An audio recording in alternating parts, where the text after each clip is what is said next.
Hola jóvenes, vamos a iniciar la clase de microbiología ambiental y microbiología industrial, pero esta clase la vamos a dividir en dos fases. La primera fase vamos a hablar sobre microbiología ambiental, que es como por decir todo lo normal.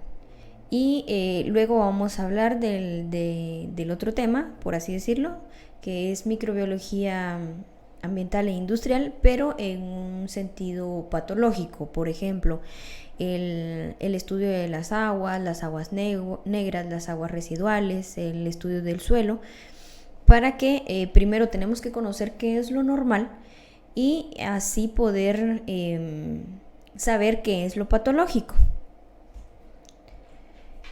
Primero, vamos a tocar un tema que es ecología microbiana. ¿Qué es la ecología? Para empezar, la ecología es el estudio del medio ambiente, por así decirlo, de los seres vivos y del lugar donde habitan. A eso le llamamos ecología. ¿Y qué es microbiología? La microbiología es el estudio de los seres pequeños. Entonces, si hablamos de ecología microbiológica, es el estudio de los seres pequeños en el entorno. Bien, microbiología es el estudio de los microorganismos que viven como células aisladas o asociadas, no tejidos, entre los que podemos mencionar las bacterias, los virus, los hongos, los protozoos, entre otros. La microbiología hace diferencia fundamental con macroorganismos, porque cada célula lleva a cabo todas las funciones vitales de forma independiente de otras células. Cuando hablamos de virus, el virus es un microorganismo que es submicroscópico, que no es visible al lente del microscopio óptico, sino tiene que ser visible al lente del microscopio electrónico. El virus es también definido como un parásito intracelular. ¿Por qué un parásito intracelular? Porque el virus entra a la célula o incluso puede infectar a otros organismos como las bacterias y replicarse a partir de este y luego salir y dañar a la célula en la que estuvo. Los virus también no son considerados como seres vivos porque, como lo acabamos de mencionar, no es que ellos tengan una reproducción sexual, sino que ellos se reproducen a partir de otro ser. Entonces, microbiología, ¿sí? Como podemos recordar a inicios, hablábamos de la microbiología y mencionábamos las bacterias, los hongos, los tipos de bacterias que entre estas podemos encontrar a los bacilos, a los cocos, a los esféricos, a los virus, los hongos, los mohos, los micelios, perdón. Entonces, los virus son objeto de estudio a pesar de que no son células, son entidades biológicas claramente que necesitan obligatoriamente de otro organismo para llevar a cabo sus funciones vitales. ¿Para qué estudiar un microorganismo?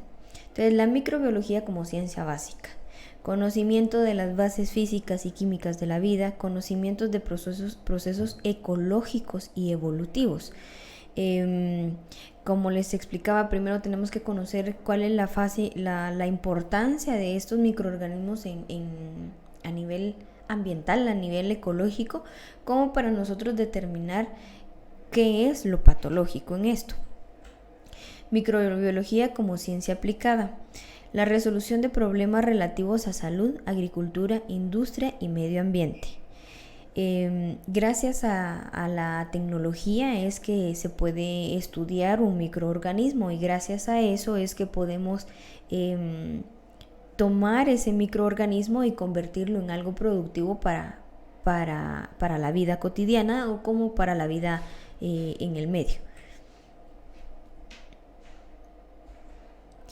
Entonces hablamos de los pioneros del estudio de los microorganismos en el ambiente, como es Martinus Willem y Sergei Nikolai.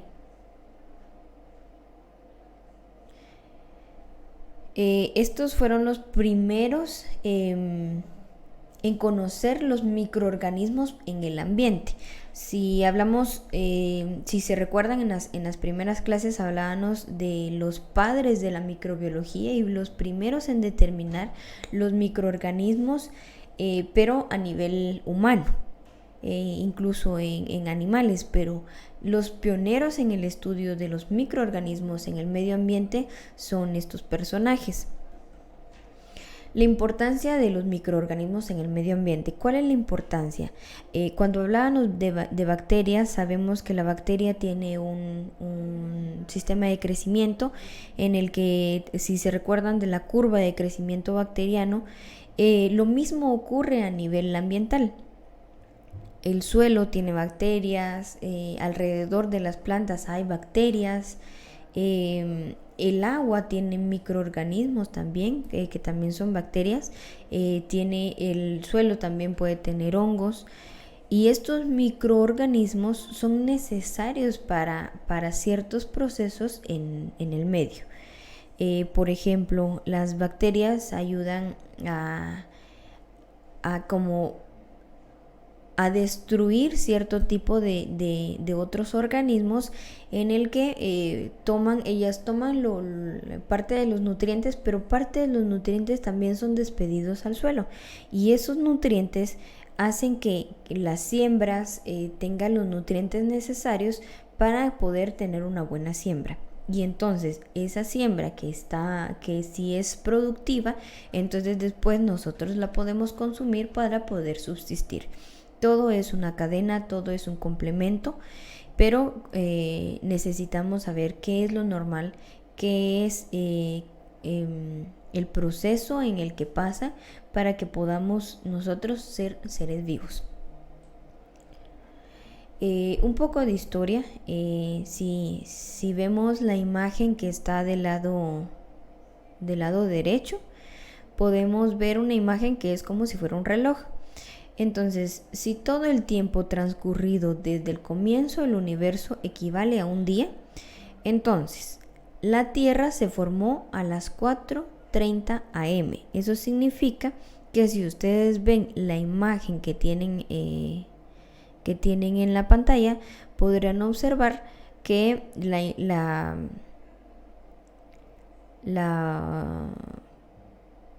Tierra se formó a más o menos hace 3.5 millones de años. Y los primeros, se cree que los primeros microorganismos fueron los primeros organismos vivos fueron los microorganismos, en especial las procariotas. Las bacterias habrían aparecido alrededor de las 5 am. Los dinosaurios no habrían aparecido sino hasta las 10 de la noche, y nosotros solamente hasta segundos antes de la medianoche.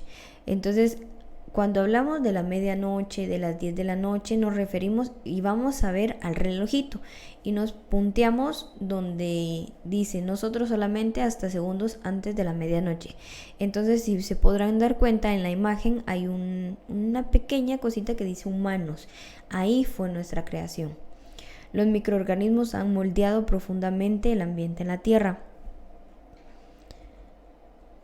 Y la mayoría de la diversidad de la vida es microbiana, sobre todo procariota. Como les decía, se cree que los primeros estudios fueron los primeros organismos vivos fueron los microorganismos, especialmente los procariotas, que es entre los que entran las bacterias, entre los que podemos encontrar las bacterias, las arqueas y la eucaria.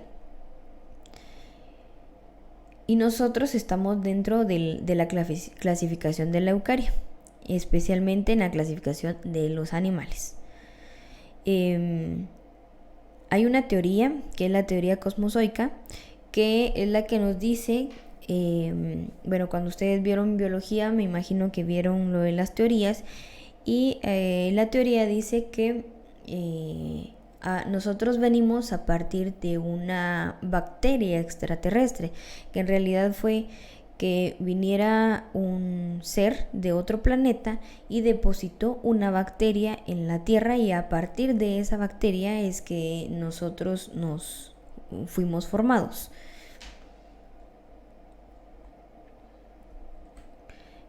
Los procariotas son oblicuos y colonizan todo ambiente desde la vida, desde donde la vida sea posible.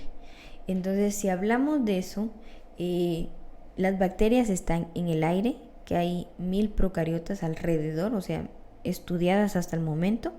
Los suelos, que hay 100.000 millones de procariotas. Las aguas oceánicas, que hay 1.000.000 de bacterias en ellas. Los sedimentos, hay 1.000 millones de procariotas. Estimaciones por hábitat. Entonces, el agua tiene, las aguas marinas, como la plataforma oceánica, tiene 1 por 10 a la 26. O sea, es un número bastante grande de número de células. El océano abierto tiene 1010 por 10 a la 26. Un sedimento tiene 170 por 10 a la 26. Las aguas dulces, como los lagos, los ríos y las salinas, los lagos tienen 1.3 células por 10 a la 26. Los ríos tienen 0.012 por 10 a la 26. Y hacen un total de 1180. Entonces, si hablamos solo de aguas, tienen 1180 por 10 a la 26. Eso significa que es un número muchísimo, o sea, es grandísimo. Los suelos, si hablamos de las células tropicales y lluviosas, acuérdense que un microorganismo tiende a reproducirse con mayor facilidad en los climas húmedos o en los estados húmedos. Por lo tanto, las selvas tropicales tienen un número de células bastante grande. Las selvas tropicales estacionales tienen 0.5 por 10 a la 27. Bosques templados perennes, 0.3.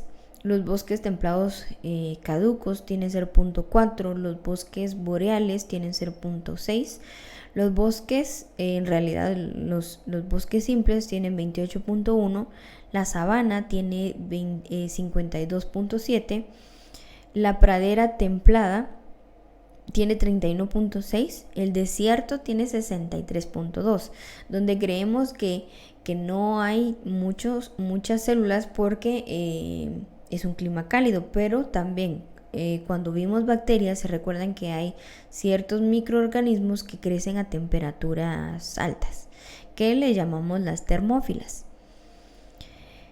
La tierra cultivada, 49.1, la tundra y los alpinos 20.8 y los pantanos 7.3, hacen un total de 255 células por 10 a la 27. Los sedimentos profundos tienen número de células de 380 por 10 a la 28.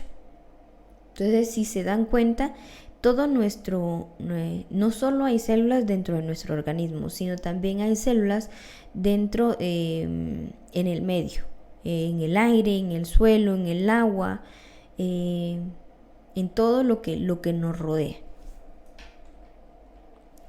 Los procariotas son organismos más abundantes de la biosfera. En la Tierra habitan 6 por 10 a la 30 procariotas y 7 por 10 a la 9 humanos.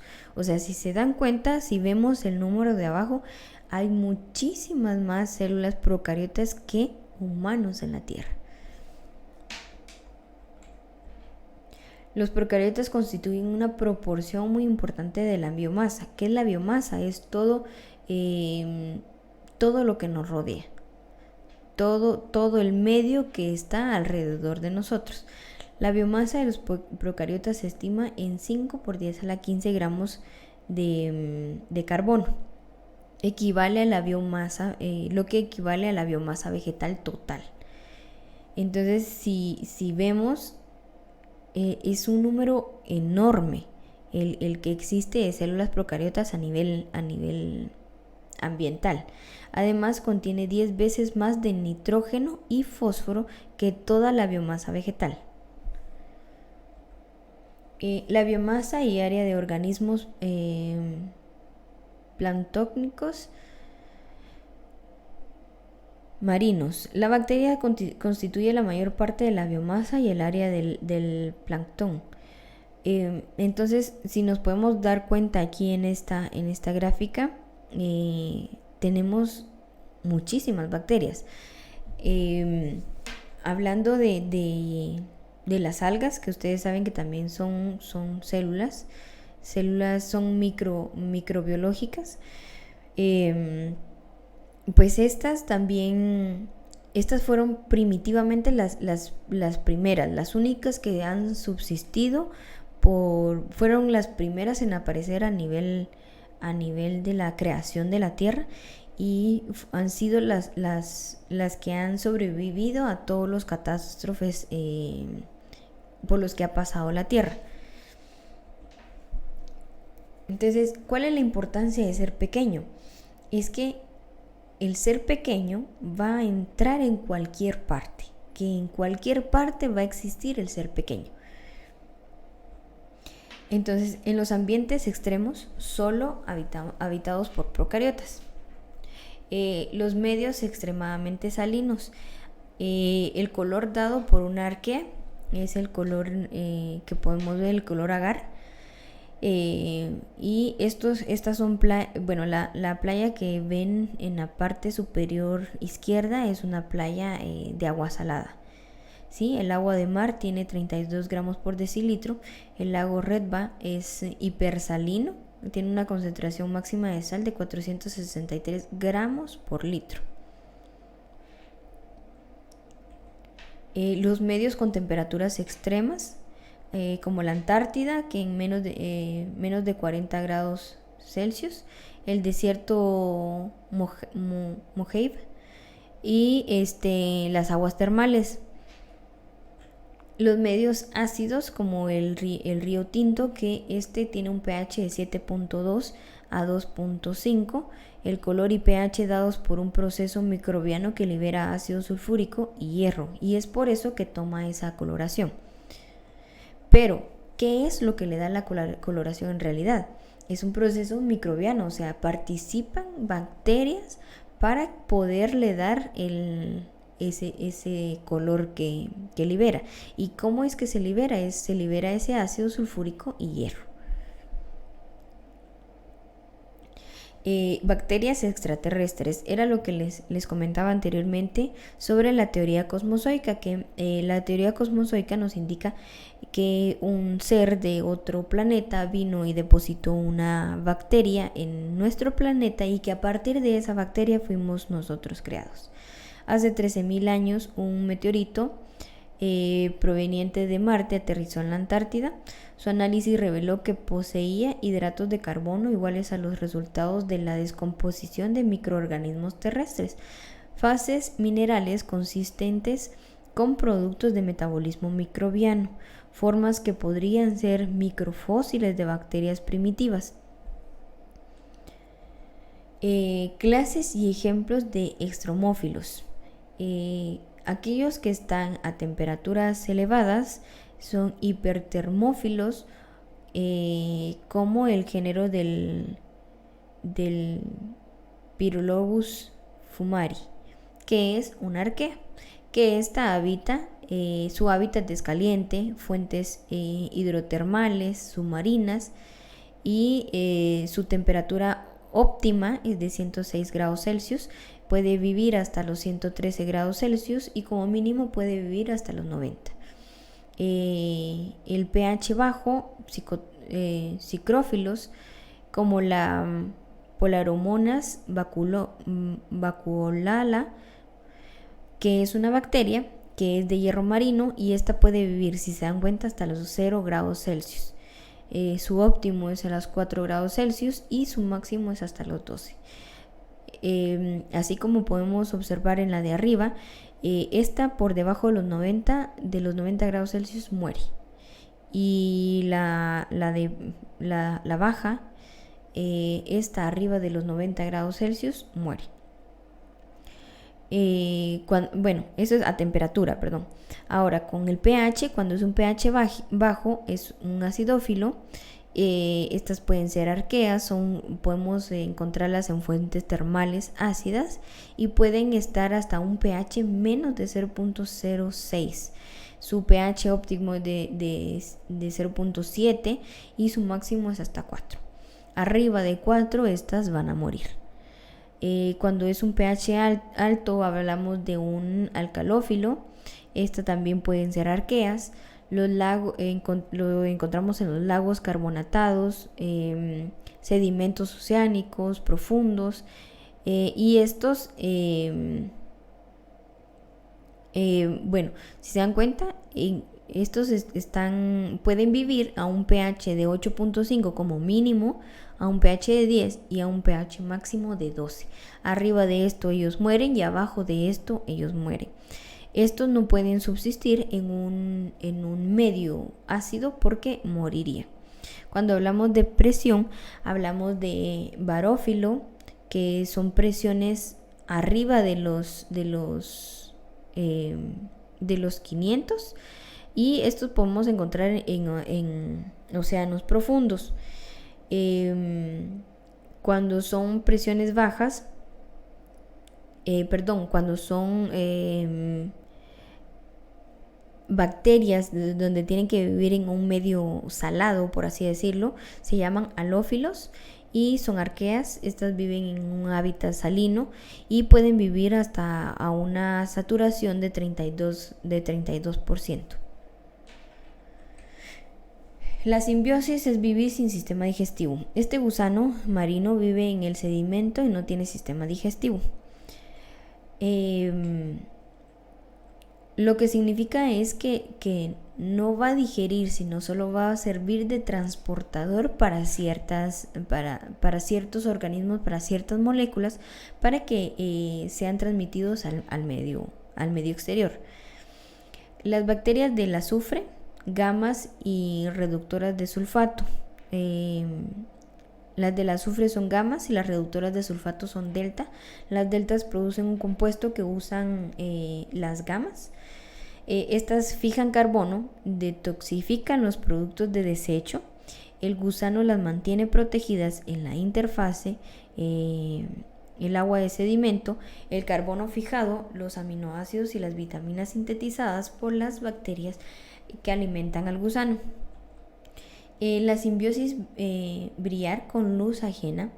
Encontramos aquí a dos dos especies de mar.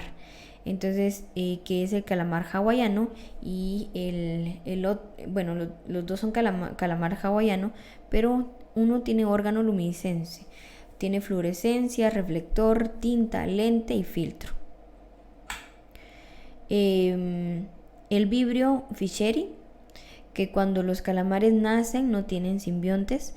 La presencia de simbiontes influencia el desarrollo del calamar. Cada mañana el calamar expulsa el 90% de las bacterias atrapadas en una matriz mucosa.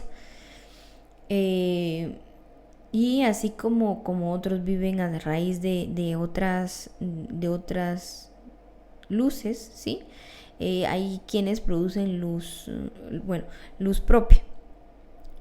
Todo esto se da a base de las bacterias. ¿Por qué les menciono yo esto? Porque si no existieran las bacterias, no tuvieran este tipo de componente especial.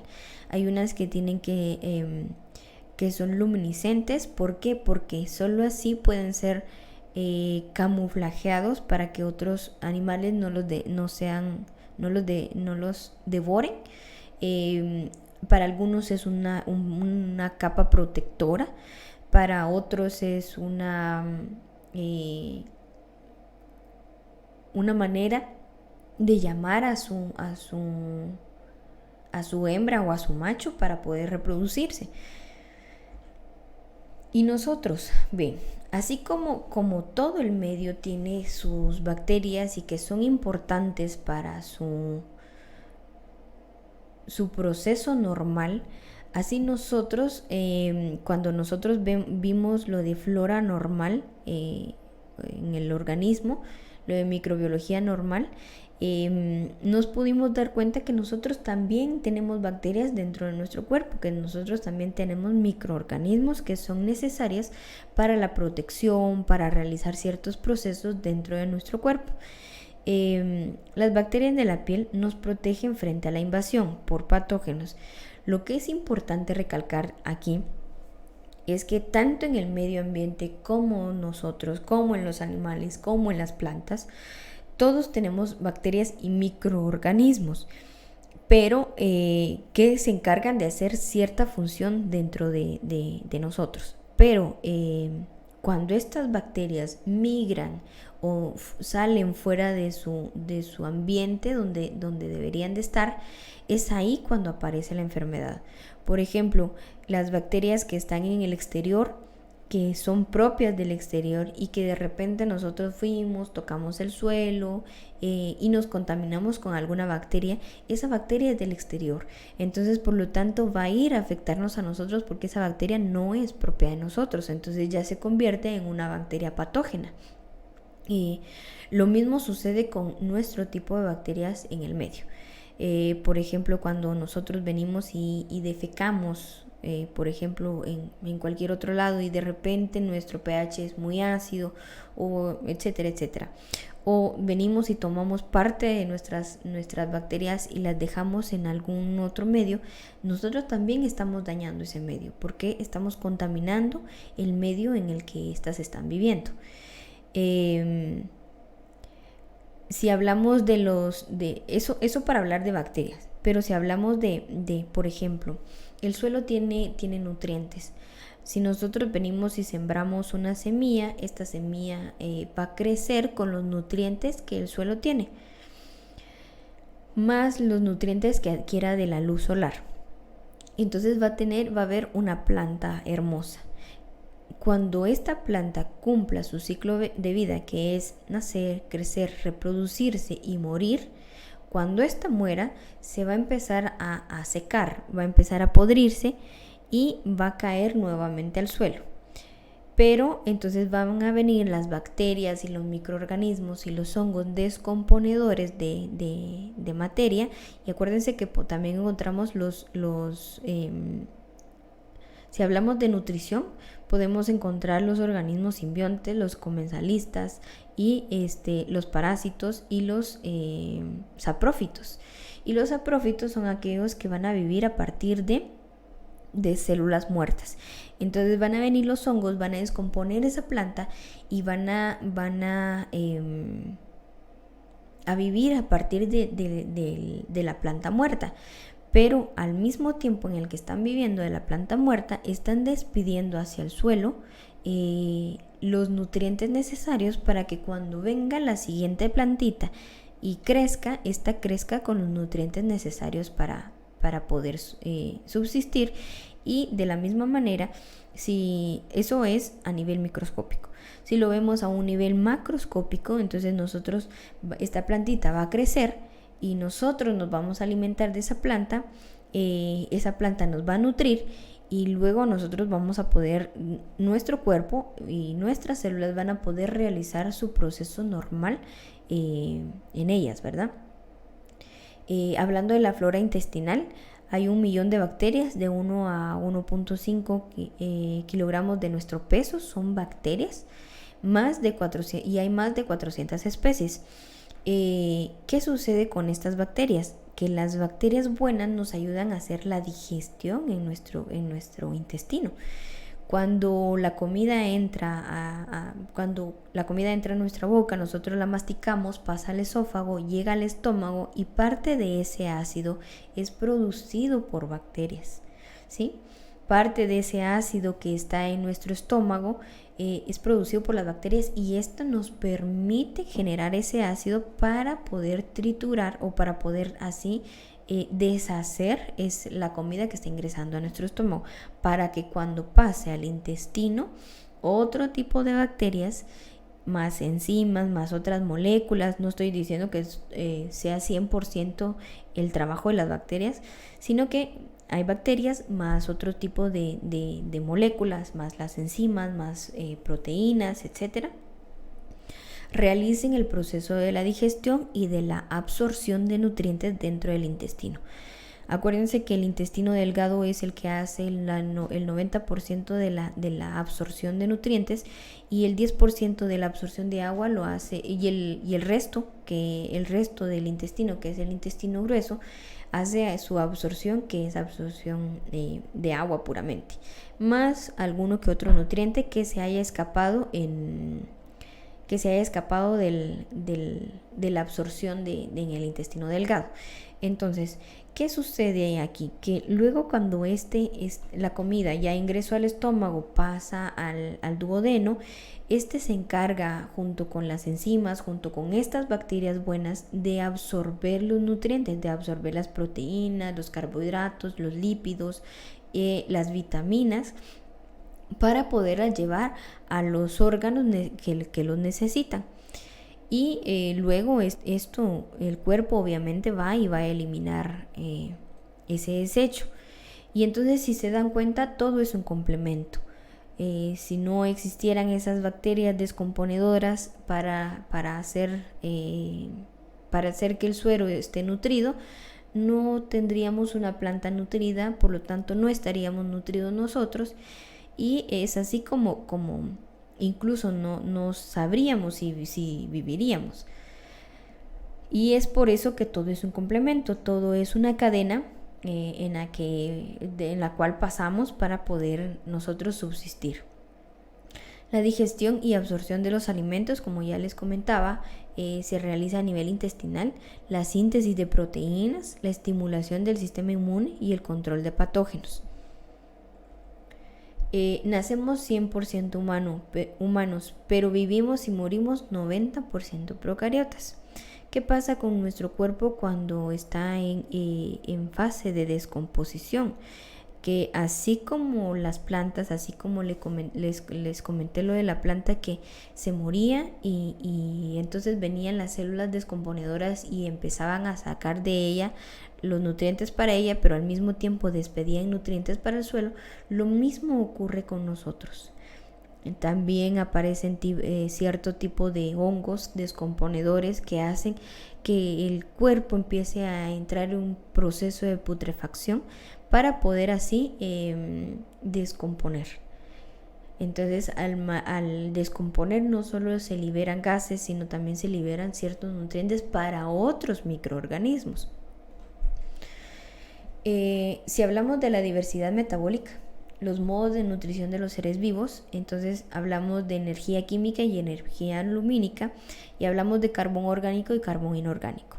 Entonces, cuando existe el carbón orgánico, los microorganismos que se alimentan con carbón orgánico, pero al mismo tiempo generan energía química, le llamamos quimioheterótrofos.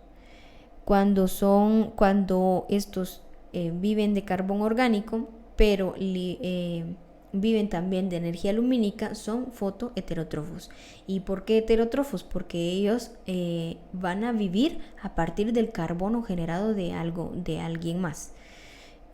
Acuérdense que heterótrofo es aquel que vive de otro ser o del desecho de alguien más, y autótrofo es aquel que se va a nutrir a partir de la creación de su propio alimento. Entonces, el carbono inorgánico y la energía química, a estos les llamamos quimioautótrofos. Y el carbono inorgánico más la energía lumínica, a estos les vamos a llamar fotoautótrofos. Nutrición de los seres vivos. Entonces, los animales, los hongos y los protozoos van a ser quimioheterótrofos. Las plantas van a ser fotoautótrofos. Las plantas y las algas.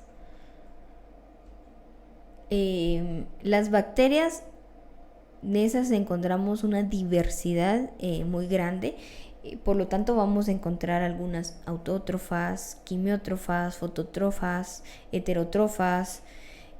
Por eso es que abarca en realidad todo.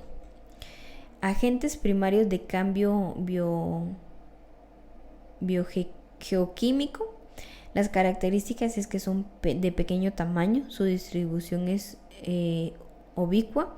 Estas, como les explicaba anteriormente, un ser pequeño puede estar en cualquier lugar, por lo tanto estos están en una gran superficie, son altas tasas, con altas tasas metabólicas, alta tasa de respuesta fisiológica, altas tasas de crecimiento, elevada diversidad nutricional y fisiológica. Consecuencias: el ciliado de los elementos, la detoxificación de contaminantes orgánicos e inorgánicos, y mantienen la composición química del suelo, sedimentos, agua, atmósfera requerida por otras formas de vida. Entonces, para que nosotros entendamos, un microorganismo tiene que va a subsistir solo si tiene los componentes necesarios para poder subsistir. Muchos lo que necesitan es la temperatura y el pH, que son muy importantes. Si estos tienen una temperatura y un pH adecuado, estos van a poder subsistir para así poder crear su propio proceso del cual es beneficioso para el medio ambiente, porque, como lo mencionamos, estos están en la química del suelo, en los sedimentos, en el agua, en la atmósfera requerida para otras formas de vida. Entonces, cada uno tiene un proceso, cada uno tiene un papel importante en la vida, por lo que cuando son descomponedoras, cuando son destructoras, cuando son creadoras de su medio, en realidad están siendo colaboradoras para el medio, para otras formas de vida.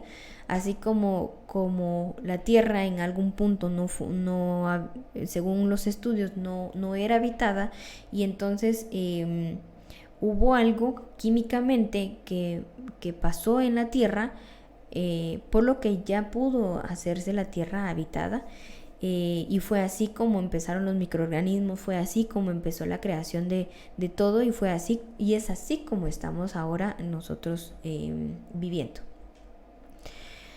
Bien, esto es para hablar un poquito más sobre la participación de las biomoléculas en el ambiente, y no solo la participación de las biomoléculas, sino también parte de su proceso para poder crear un ambiente para otros microorganismos o para otros seres vivientes. El elemento, el carbono, que participa en la fotosíntesis, en la descomposición de celulosa, en la metanogénesis, en la descripción, en su uso de luz como fuente de energía para fijar el dióxido de carbono. Acuérdense que la fotosíntesis si hablamos de la fotosíntesis, es que nosotros, a grandes rasgos, ¿verdad? Nosotros somos seres de los que necesitamos oxígeno para vivir, pero nuestro desecho es el dióxido de carbono. Y las plantas, los árboles necesitan del dióxido de carbono, que es su alimento, y liberan oxígeno. Entonces todo es una cadena. Si ellos utilizan el dióxido de carbono y despiden oxígeno, para nosotros el alimento es el oxígeno y despedimos dióxido de carbono. Entonces, si se dan cuenta, ambos nos complementamos para poder subsistir.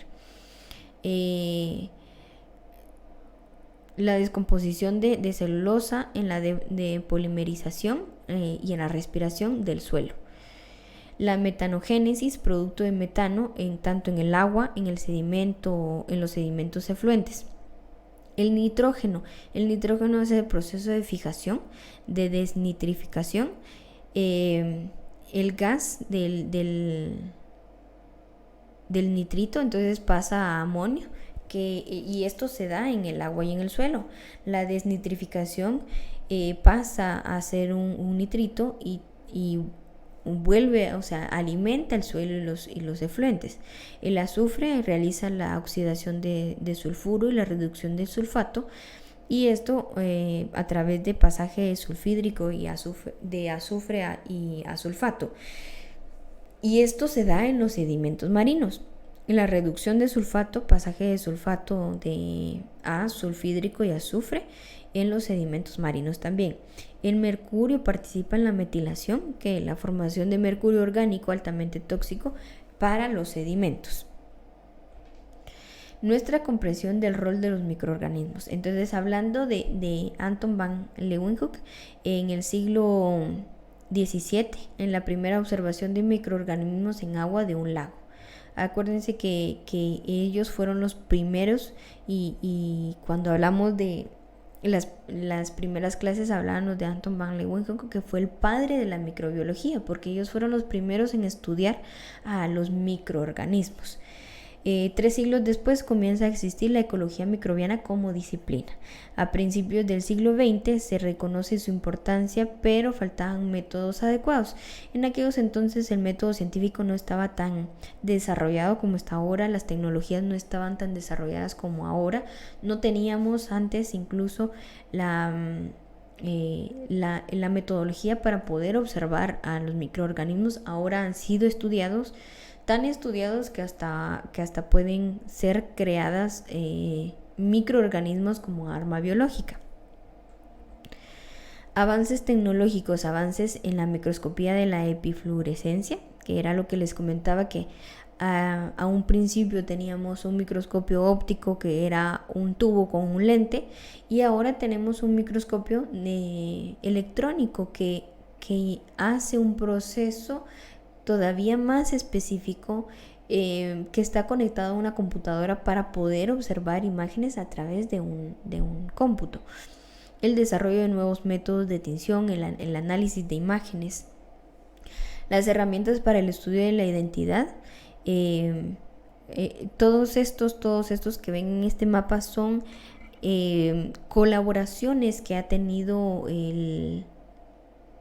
que se han hecho a la ciencia, pero a partir de el estudio de los microorganismos.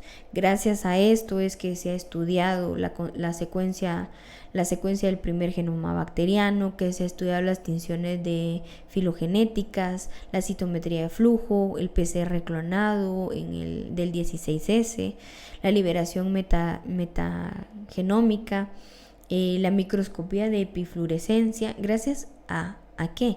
A que se pudo estudiar los microorganismos y que ahora han sido una herramienta importante para poder conocer nuestro cuerpo. No solo nuestro cuerpo, sino también a nivel ambiental, a nivel ecológico, para conocer todo nuestro medio. Gracias a esto se han dado muchos avances de los cuales nos podemos dar cuenta a nivel actual, y así como se está evidenciando, así vendrán nuevas tecnologías para poder estudiar más a fondo más microorganismos. Los procesos por los que pasa, encontramos los físicos, los químicos y los biológicos. Los físicos, la irradiación, la precipitación atmosférica, la infiltración de agua evaporada, de la evaporación de agua, el transporte, la erosión, la escorrentía, la dilución, la dispersión, la volatilización. Los químicos, la disolución de minerales y componentes orgánicos, la precipitación, la fotólisis, las reacciones ácido-base, las reacciones de óxido-reducción. Los biológicos, como el crecimiento, muerte, excreción, predación, migración, competencia, parasitismo, simbiosis, respiración, fotosíntesis, descomposición de materia orgánica compleja, la fijación de nitrógeno, la nitrificación, la desnitrificación, la amonificación, la reducción de sulfato, la oxidación de azufre, de óxido, reducción de hierro, oxidación anaerobia, de metano, la oxidación anaerobia, de amonio, acetogénesis, la metanogénesis. Todos estos son procesos son procesos normales por los que pasa el suelo, por los que pasa el agua, por los que pasa el aire, para que otros organismos puedan subsistir en la Tierra. Son disciplinas que contribuyen a la comprensión de fenómenos abordados de la microbiología ambiental. La microbiología de diferentes ambientes como la fisiología, la ecología, la bioquímica, la geoquímica, la genética, química, la limnología, la oceanografía, la edafología, la geología, la microscopía, la ingeniería civil y ambiental. O sea, ven cuál es la importancia de que nosotros conozcamos la biología, conozcamos la biología y conozcamos la microbiología. ¿Por qué? Porque todo esto que acabamos de leer, que acabamos de platicar, es por eso que se da un ambiente habitable, un ambiente donde podemos vivir como seres humanos, como que podemos vivir como plantas, como reinos, como microorganismos. Ejemplos de impacto de los microorganismos para la vida en la Tierra. Entonces hablamos de todo, hablamos de lo que son los microorganismos tanto en el medio normal como en el estudio, para poder crear así nuevas formas para el avance tecnológico, para el avance de aprovechamiento de recursos. Todo esto es importante el estudio de los microorganismos para estudiar así los fármacos por los cuales nosotros podemos ser curados, para los fármacos por los cuales nosotros podemos ser tratados, para el estudio de nuevos tratamientos, para el estudio de nuevos diagnósticos. Por eso es importante el estudio de la microbiología, por eso es importante el estudio de la biología. Hablando un poco de las bacterias que constituyen las primeras formas de vida en la Tierra, que se generaron las condiciones para permitir formas de vida posteriores.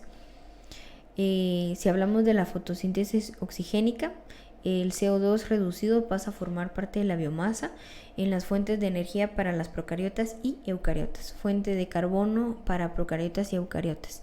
El oxígeno molecular en la atmósfera participa en el metabolismo aerobio para procariotas y eucariotas. En gran rendimiento energético, esto lo que les permite es un gran rendimiento energético y diversidad de complejidad. El oxígeno también participa en la capa de ozono, lo que nos da también la protección de los rayos ultravioletas y la expansión de nichos ecológicos. El O2 también participa como oxidante en procesos geoquímicos.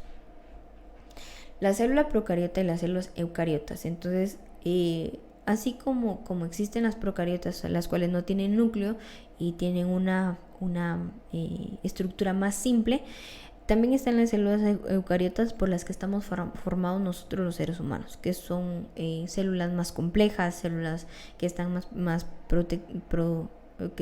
protegidas, pero si se dan cuenta, y todo lo que hablamos anteriormente, gracias a esto es que nos complementamos unas con otras, siempre y cuando las células procariotas no salgan del hábitat en el que tienen que estar.